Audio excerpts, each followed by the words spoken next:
Çay dəsmallarınız saralıb, üzərində ləkəsi varsa, asanlıqla onu soda və periksin köməyi ilə təmizləyə bilərsiniz. Bunun üçün ləkəli hissələrin üzərinə biraz çay sodası və periksi əlavə edirəm. Üzərindən də qab şampunu tökürəm. Təxminən 15-20 dəqiqə saxlayıb sürtdükdən sonra üzərinə qaynar su əlavə edirəm. Yarım saat bu suyun içərisində saxlayıram. Sonra əlimlə biraz oxfalayıram.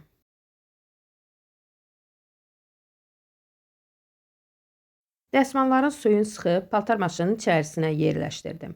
Maşına biraz persol, biraz da soda əlavə edirəm.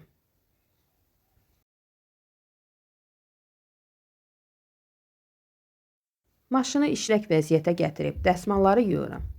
Artıq gördüyünüz kimi çay dəsmalları tərtəmiz oldu. Görürsünüz, rəngi necə gözəl açılıbdır. Hər kəsə bu üsulu mütləq sınamağı tövsiyə edirəm. Belə videoların davamlı olması üçün kanalımıza abunə olmağı, videoları izləyərkən bəyənməyi unutmayın.